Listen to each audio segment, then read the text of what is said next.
we are discussing acceptance testing. Acceptance testing.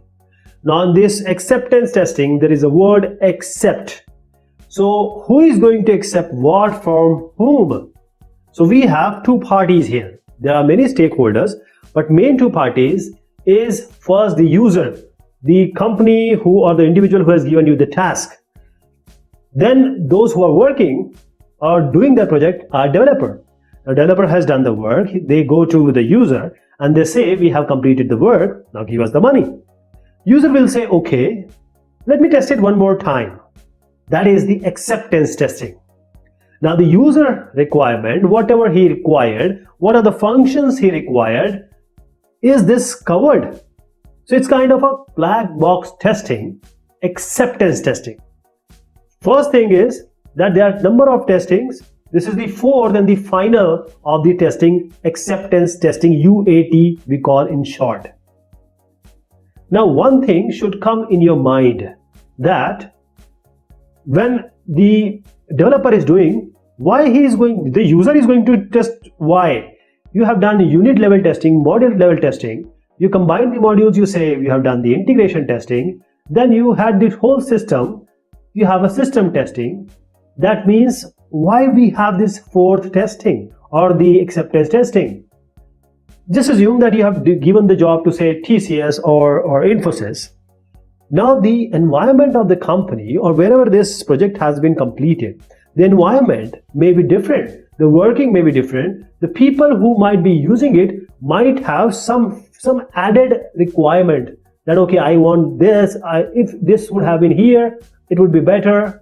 Okay, so that is required. That is why acceptance testing is required. Now, as I said, acceptance testing, the same thing. We have so many testings. Why we have acceptance testing? First thing is, I'll just give you a scenario. See, requirements, when the project was given, there were 50 requirements.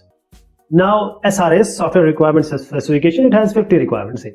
Now, when the project may be of 1 year, 2 or 3 requirements have been added, say 50 to 53. Now, these requirements may not be being given to you, or you might not have received it in the way they want it to be. So what they want you to understand may not be the way it should be. So you just had a SRS as a developer. So you just saw the document and you made the software. But what the SRS is saying is the actual thing the user wanted. Okay? See, once you do certain things, there are certain, for the user, whatever you have done may not be that much useful. There may be some minor changes or errors. Okay? So these minor errors, for this, we have acceptance testing, which becomes very essential. Because user will test now. He is going to use it and test it. The user acceptance testing is just before the final usage, final say delivery, or final you can float it in the market. So now when you go to the user is not going to blindly accept it, because for you it may be bug free, but user will use it for the money he has given and the stakeholders. So there are certain steps: requirement analysis first, then test plan creation, then this second one, all things you have already done as a developer. But for acceptance testing, test case designing will be done after test plan creation, followed by test case execution, and finally the confirmation of objectives. What was the motto, what was the objective, what was required from the app or the software. So let me briefly tell you, in requirement analysis, the testing team would analyze the requirement documents. It will be requirement document, process flow diagram, system requirement specification, all the use cases, the business requirement document, and the project charter. This is the requirement analysis. Then finally, what will be the strategy? That is test plan creation. This will outline, this will say what kind of strategy will be adopted for the testing process. This is done to ensure and verify that the requirements needs to be met. The software is conforming all the requirements. Finally, the test case designing after test plan creation. So they have test case 1, test case 2, all these cases will be designed. Then we have the final execution. That is, you are going to take or collect the input values from the user, and all the test cases are properly executed, both the tester and the end user. whether it is correctly doing or not. That is pass and fail will be done here. And after confirmation of objective means after testing processes, it's bug free and whatever is required is being delivered. There are certain tools, that is water and fitness tool.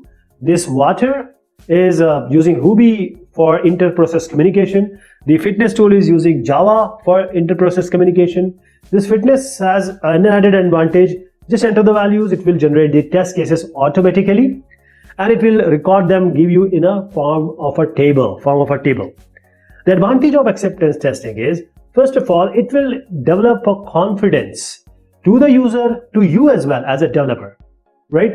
And that all the testing has been done and user is convinced that I have spent the money and for the targeted audiences I am floating the required product.